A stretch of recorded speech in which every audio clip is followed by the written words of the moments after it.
우리가 지난 이런 얘기 계속 해왔잖아요. 투표하는 곳에서 개표해야 한다고. 이런 선거 부정 다 없애버리려면 그럼 간단하다고. 그걸 처음으로 주장하신 송영길 의원 나오셨습니다.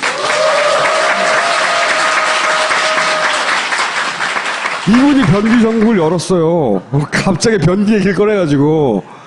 그 변기 얘기를 왜 갑자기 꺼내신 겁니까, 그때? 민주정편이 막 이제 한다 그러니까 갑자기 생각이 났습니다. 민주당에서 무슨 자기들끼리 민주정편이라고. 자기들이 만들어서 미주종편이라고 이름을 붙인. 네, 아무도 보지 않는 거 있어요. 종일 편파방송 하겠다고 네. 만들었어요. 근데 거기서 이제 아이템으로 얘기하신 거예요, 그냥. 근데 이게 일파만파가 돼가지고 지금 나도 그런 걸 겪었어 이런 사람들이 막 나타나고 있는 거죠. 그때 제가 인천시장으로서 워낙 힘든 상황이었고 빚덩어리에 있었고 정부한테 잘 보여야 되고 특별하게 문제 제기를 그때 못했었는데 생각해보니까 좀 이상한 면이 생기고 최순실 사태가 나니까 뭔가 그것도 심리적으로 문제가 있었구나. 실제로 변기도 교체했고 큰 이 전신 거울도 갖다 놓고 침대 이불도 바꿔놨는데 끝나고 가져갈 줄 알았는데 안 가져가서 제가 썼습니다. 그렇죠.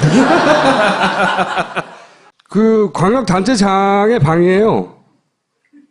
광역 자기 방이 아니라 그것도 잠깐 한 시간 머물러나요? 그렇죠. 근데 저 같으면 제가 대통령 입장이라면 좀 오랜만에 인천에 왔으면 여러 가지 이야기도 좀 들어보고 싶은데 저도 할 이야기도 많고 아쉽더라고요. 혼자 딱 들어가서 문 잠그고 이제 우리는 못 들어가니까. 한 시간 있는데 광역단체장의 방 자기 방이 아니잖아. 남의 방에 화장실 뜯어가지고 바꾸고 뭐 다 바꾼 다음에 간 거예요. 만나지도 않고. 예. 나는 오늘 할 얘기는 저희가 이 이슈를 좀 다뤄왔었거든요. 네, 예. 다뤄왔었고. 그래서 이런 논란이 있는 걸 싹 없애버리려면 결국은 투표소에서 바로 개표해버리면 된다. 라고 하는 주장과, 혹은 그 사례들 계속 다뤄왔는데 실제 20대 국회에서 처음으로 이 토론회를 했어요. 토론회. 수교표제 도입에 관한 토론을 시작하셨는데 보면은 공정성을 높이자 이거잖아요. 한마디로 말해서. 선거에. 말들이 많으니까. 결국은 걸리는 부분이 어딥니까? 이게 제가 자료를 다 읽어봤거든요. 자료를 다 읽어봤는데 뭐 전자개표도 뭐 장점도 있고 단점도 있다. 쭉 있는데 지금 이제 선거의 문제점을 지적하시는 분들이 이 전자개표를 믿지 못하겠다는 거거든요. 통계적으로 유의미하게 이상한가? 그래서 저희가 해외에 있는 통계학자들과 오랫동안 연구를 했어요. 자연적으로 일어날 수 없는 현상이 일어났다. 이게 결론인데 그 결론에 의원님이 동의하라는 게 아니라 그런 걸 만들고 있다는 거죠. 왜 이 개표된 시각과 방송 시간이 더 불일치되는가 여러 가지 문제들에 대해서 의문을 가져왔어요. 근데 많은 의문점이 있어왔어요. 네. 그때는 국회의원이 아니었기 때문에 뭐 언제 한번 내가 국회 가면 저거 한번 챙겨봐야겠다 싶었는데 이상하게 강동원 의원이 했는데 뭐 전혀 반응이 없고 그러더라고요. 지금도 그렇습니다. 사실 좀 썰렁해 분위기가. 모든 권력의 정당성 근거가 바로 이 투표에 있는데 이 투표를 국민들이 했는데 만에 하나 개표에서 뭔가 이게 왜곡된다면 진짜 모든 근거가 무너지는 거기 때문에 이거는 아무리 다시 한번 들여다보더라도 지나치지가 않다. 그래서 한번 챙겨보려고 저도 확신을 지금 갖지는 않습니다. 양쪽 의견을 들어보고 공청회를 해보니까 많은 좀 쟁점이 나오는 것 같고요. 네. 오늘 아침에도 제가 이제 파파이스 나오기 전에 좀 보려고 선관위 관계자들 불러서 또 한번 쭉 내가 의문점을 지적하고 그쪽 해명을 들어보고 내가 또 이건 이해가 안 된다 또 반박을 해보고 이렇게 해보고 왔습니다. 우리가 13,000개 정도의 투표소가 있습니다. 전국에. 그걸 252군데로 집중 모아서 집중 개표를 하는 시스템을 우리나라 지금 투표가 운영되고 있는데 이송 과정에서 문제가 발생하지 않을까 이런 면이 있고 아까 김원준 씨 말씀대로 이게 모아놓으면 일단 수개표를 한 다음에 수개표 결과를 확인하는 차원에서 전자개표 기계 장치를 이용해야 되는데 이게 선수가 바뀌어서 기계로 먼저 한 것을 나중에 수동으로 확인하기니까 귀찮아지고 또 이게 생략되는 경우가 많이 발생할 수 있고 개표 묶음을 일일이 다 확인하지 않은 상태에 넘어갈 개연성이 있기 때문에 투표소에서 바로 개표를 하게 되면 13,000개면 한 투표소당 대략 한 4,000에서 5,000명 정도 유권자가 되는데 투표율을 70%로 계산하면 한 2,000에서 3,000표 정도가 한 투표소에서 개표가 되니까 한 2, 3천 표 정도 되는 것은 거기 모인 참가진들이 모여서 하면 바로 손으로 빨리 확인이 10명 200장 세는 거거든요. 10명 200장. 되는 거를 굳이 모아가지고 하느냐라는 이제 반론이 있는 건데, 이제 이에 대한 선관위 측 반론은 뭐냐면, 그렇게 하게 되면 13,000개 투표소를 관리할 공무원들이 선관위 조직으로는 턱없이 부족하기 때문에 지방자치단체 소속 공무원들을 투표 관리인으로 위촉을 해가지고 그걸 관리해야 되는데, 과연 지방자치단체 소속 교사들이라든지 지방자치단체 공무원들이 이 독립적인 헌법기관인 선관위만큼 공정성 유지할 수 있겠는가에 대한 담보가 없다. 그게 하나 있고, 안 하려고 해요. 그 다음에 이제 미분류표라는 게 있죠. 그게 이제 어느 쪽인지가 구분이 불확실한. 여기 표가 걸쳐 있어, 반쯤. 그걸 최종 판정할 권한은 지금은 250개에 다 모여있는 부장판사가거든요. 그렇죠. 그래. 부장판사가 선관위원장으로 권위 있게 이것은 누구 표다, 이거 뭐 문재인 표다, 박근혜 표다 이렇게 결정을 해줄 수가 있는데, 각 위촉인 지방자치 공무원이 그 13,000개 투표에서 그것을 권위 있게 결정할 사람이 없으니 어차피 이거는 252개 집중개표소로 다시 이송을 해야 되는 거 아니냐라는 것하고, 부재자 투표라든지 선박 투표 같은 이런 것들은 어차피 한쪽으로 모아서 해야 될 것 같아요. 그러니까 만약에 이것을 하더라도 병행해서 할 필요는 있습니다. 그런 요소들은 있기 때문에. 그러나 이제 그러한 관리상의 문제고, 선관 입장에서는 입법기관이 결정하면 거기에 맞추겠습니다. 제가 그랬죠. 아니 이거는 국회가 결정하면은 선관위는 거기에 맞춰서 미비점을 보완하고 대응하면 되는 건데, 문제는 저희 국회의 결단에 달려 있습니다. 두고 보십시오. 새누리당은 반대할 거예요. 여러 가지 이유로. 이미 다 새누리당이 이걸 찬성하고. 근데 이제 제가 보니까 이건 있는 것 같아요. 지금까지 우리가 이게 기계식 분류장치가 전산 장치냐 아니냐 논란이 있었잖아요. 네. 근데 이게 컴퓨터 네트워크에는 연결되어 있지 않는다는 거예요. 선관위 주장은. 이게 컴퓨터와 이 기계 분류표가 연결돼야 됩니다. 단순 기계는 아닌 건 사실이에요. 왜 컴퓨터 연결되느냐? 컴퓨터로 이게 스캔을 합니다. 모든 투표용지, 우리가 한 3천만 명이 투표했다면 3천만 개 투표가 다 스캔으로 자료로 이렇게 보장이 되게 되어 있습니다. 그래서 그 스캔하는 결과와 연결되기 때문에 단일 PC와 전자 개표기는, 기계식 개표기는 연결되지만 이게 망으로 연결된 건 아니기 때문에 해킹 위험성은 없다라는 것이고. 그게 선관위의 주장인데. 네, 선관위 주장입니다. 그 다음에 여기서 나온 개표 결과를 이제 입력하는 컴퓨터가 있고, 이 입력 컴퓨터는 중앙선거관리원회 서버와 연결되어 있는데, 이것은 외부 인터넷망과 단절되어 있는 일종의 인트라넷이다라는 것이 이제 선관위 주장입니다. 근데 이것은 이제 확인과 검증이 필요할 것 같고요. 표를 계속 읽어드리는 기계는 망에 안 물려 있고, 보고하는 컴퓨터는 선관위하고만 물려 있으니 외부에서는 어떻게 조작할 수가 없다는 거죠. 그렇죠. 도라이버 편에서 다뤘는데, 레노버라고 하는 노트북을 썼단 말이에요. 중국의 레노버를. 거기에 확인해 보니까 네트워크 카드가 있었어요. 그 스펙에는, 주문 스펙에는 네트워크를 제거하고 납품하도록 되어 있는데, 제거되지 않은 채 납품이 됐어요. 그러면 결격 사유잖아요. 제거하라고 해야 되는데, 그걸 그냥 써요. 쓰는 대신에, PC를 시작할 때 바이오스라고 이제 전체적 세팅하는 게 있는데, 거기서 네트워크를 사용하지 않음을 선택하여서 소프트웨어적으로 제거했다는 거예요.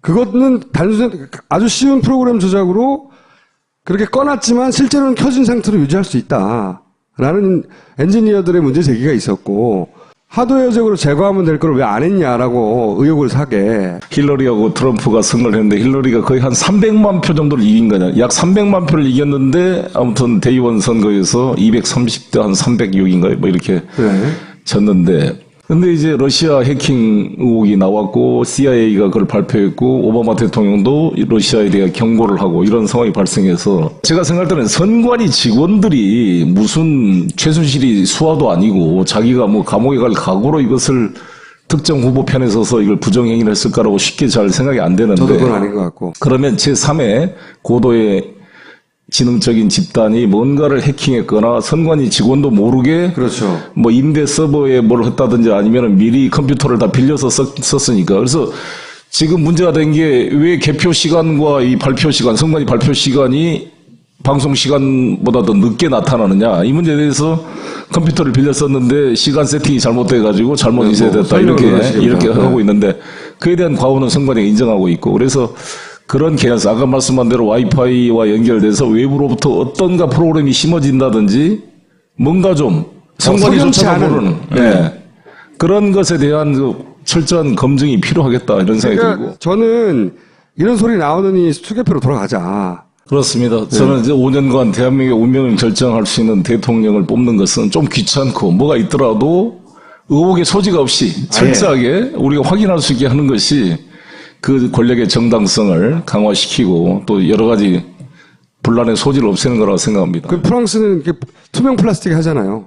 원시적으로. 투명 플라스틱에 하고 그냥 거기서 까요. 아무튼 이번에 최순실, 우병우 뭐 이런 걸 겪으면서 도대체 믿을 놈이 없어졌으니까. 이게 다 뭐 청와대부터 다 거짓말하니 뭐 이게 공식적 권위를 갖는 기관의 말을 가능한 저도 이제 시장을 해봤으니까 공무원, 우리가 13,000명이 넘는 공무원이었잖아요. 이게 해보면서 공무원들의 기본적인 신뢰를 가지고 들어주려고 하는 입장인데도 지금 이 김기춘 같은 사람들 보면 정말 무슨 이 철판을 깔고 나온 그런 사람들이어서. 그럼 아직 의원들을 규합하지는 못하셨죠? 대정부 질문하는데 휴게실에서 몇몇 의원들한테 이야기해보니까 분위기가 썰렁하더라고요. 아니 어떤 의원은 이거 하면은 공천 못 받고 떨어져, 강동원처럼. 그런 분도 있고. 자신의 지역구에 있는 의원들에게 요사하는 중요한 사안이니 송영길 의원이 하는 일에 관심을 보여달라고 문자를 보내서 진짜예요. 분명히 올바른 관점에서 문제의식이 출발해서 가고 싶은데 국회의원 혼자 못해요, 이거. 민주당이 다 덤벼들어도 새누리당이 안 하려고 할 거란 말이죠. 이제 분당이 돼서 좀 가능해질 것 같기도 한데.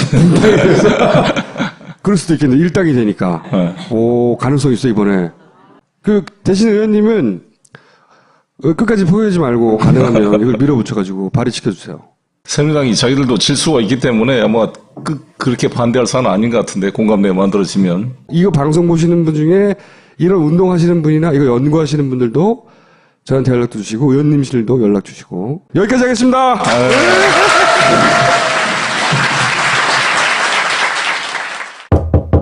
여보, 아직 멀었어. 나 급한데.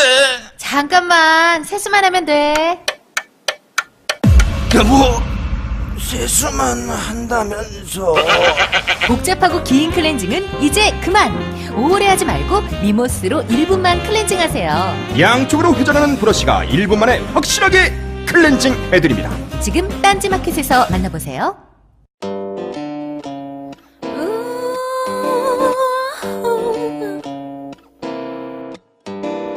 마음 편안히 이너큐, 마음 편안히 이너큐, 먹고 자고 싸고 먹고 자고 싸고 이너큐.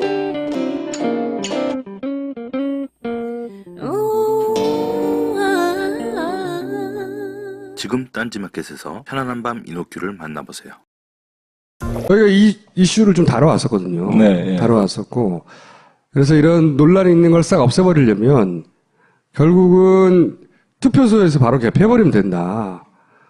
라고 하는 주장과, 혹은 그 사례들 계속 다뤄왔는데 실제 20대 국회에서 처음으로 이 토론회를 했어요. 토론회. 수교표제 도입에 관한 토론을 시작하셨는데 보면은 공정성을 높이자 이거잖아요. 한마디로 말해서. 선거에. 말들이 많으니까. 결국은 걸리는 부분이 어딥니까? 이게 제가 자료를 다 읽어봤거든요. 자료를 다 읽어봤는데 뭐 전자개표도 뭐 장점도 있고 단점도 있다. 쭉 있는데 지금 이제 선거에 문제점을 지적하시는 분들이 이 전자개표를 믿지 못하겠다는 거거든요. 통계적으로 유의미하게 이상한가? 그걸 저희가 해외에 있는 통계학자들과 오랫동안 연구를 우리가 이런 얘기 계속 해왔잖아요. 투표하는 곳에서 개표해야 한다고. 이런 선거 부정 다 없애버리려면 그럼 간단하다고. 그걸 처음으로 주장하신 송영길 의원 나오셨습니다. 이분이 변기 정국을 열었어요. 갑자기 변기 얘기를 꺼내가지고. 그 변기 얘기를 왜 갑자기 꺼내신 겁니까, 그때? 민주정 편이 막 이제 한다 그러니까 갑자기 생각이 났습니다. 민주당에서 무슨 자기들끼리 민주정 편이라고. 자기들이 만들어서 미주 종편이라고 이름을 붙인 네, 아무도 보지 않는 거 있어요. 종일 편파 방송 하겠다고 네. 만들었어요. 근데 거기서 이제 아이템으로 얘기하신 거예요, 그냥. 근데 이게 일파만파가 돼가지고 지금 나도 그런 걸 겪었어 이런 사람들이 막 나타나고 있는 거죠. 그때 제가 인천시장으로서 워낙 힘든 상황이었고 빚덩어리에 있었고 정부한테 잘 보여야 되고 특별하게 문제 제기를 그때 못했었는데 생각해보니까 좀 점을 지적하고 그쪽 해명을 들어보고 내가 또 이건 이해가 안 된다 또 반박을 해보고 이렇게 해보고 왔습니다. 우리가 13,000개 정도의 투표소가 있습니다. 전국에. 그걸 252군데로 집중 모아서 집중 개표를 하는 시스템을 우리나라 지금 투표가 운영되고 있는데 이송 과정에서 문제가 발생하지 않을까 이런 면이 있고 아까 김원준 씨 말씀대로 이게 모아놓으면 일단 수개표를 한 다음에 수개표 결과를 확인하는 차원에서 전자개표 기계 장치를 이용해야 되는데 이게 선수가 바뀌어서 기계로 먼저 한 것을 나중에 수동으로 확인하기니까 귀찮아지고 또 이게 생략되는 경우가 많이 발생할 수 있고 개표 묶음을 일일이 다 확인하지 않는 상태에 넘어갈 개연성이 있기 때문에 투표소에서 바로 개표를 하게 되면 13,000개면 한 투표소당 대략 한 4,000에서 5,000명 정도 유권자가 되는데 투표율을 70%로 계산하면 한 2,000에서 3,000표 정도가 한 투표소에서 개표가 되니까 한 2, 3,000표 이상한 면이 생기고 최순실 사태가 나니까 뭔가 그것도 심리적으로 문제가 있었구나. 실제로 변기도 교체했고 큰 이 전신 거울도 갖다 놓고 침대 이불도 바꿔놨는데 끝나고 가져갈 줄 알았는데 안 가져가서 제가 썼습니다. 그렇죠. 그 광역단체장의 방이에요. 자기 방이 아니라 그것도 잠깐 한 시간 머물러나요? 그렇죠. 근데 저 같으면 제가 대통령 입장이라면 좀 오랜만에 인천에 왔으면 여러 가지 이야기도 좀 들어보고 싶은데 저도 할 이야기도 많고 아쉽더라고요. 혼자 딱 들어가서 문 잠그고 이제 우리는 못 들어가니까. 한 시간 있는데 광역단체장의 방 자기 방이 아니잖아. 남의 방에 화장실 뜯어가지고 바꾸고 뭐 다 바꾼 다음에 그냥 간 거예요. 만나지도 않고. 예. 나 오늘 할 얘기는 졌어요. 자연적으로 일어날 수 없는 현상이 일어났다. 이게 결론인데 그 결론에 의원님이 동의를 하라는 게 아니라 그런 걸 만들고 있다는 거죠. 왜 이 개표된 시각과 방송 시간이 더 불일치되는가 여러 가지 문제들에 대해서 의문을 가져왔어요. 근데 많은 의문점이 있어 왔어요. 네. 그때는 국회의원이 아니었기 때문에 뭐 언제 한번 내가 국회 가면 저거 한번 챙겨봐야겠다 싶었는데 이상하게 강동원 의원이 했는데 뭐 전혀 반응이 없고 그러더라고요. 지금도 그렇습니다. 사실 좀 썰렁해 분위기가. 모든 권력의 정당성 근거가 바로 이 투표에 있는데 이 투표를 국민들이 했는데 만에 하나 개표에서 뭔가 이게 왜곡된다면 진짜 모든 근거가 무너지는 거기 때문에 이거는 아무리 다시 한번 들여다보더라도 지나치지가 않다. 그래서 한번 챙겨보려고 저도 확신을 지금 갖지는 않습니다. 양쪽 의견을 들어보고 공청회를 해보니까 많은 좀 쟁점이 나오는 것 같고요. 오늘 아침에도 제가 이제 파파이스 나오기 전에 좀 보려고 선관위 관계자들 불러서 또 한번 쭉 내가 의문점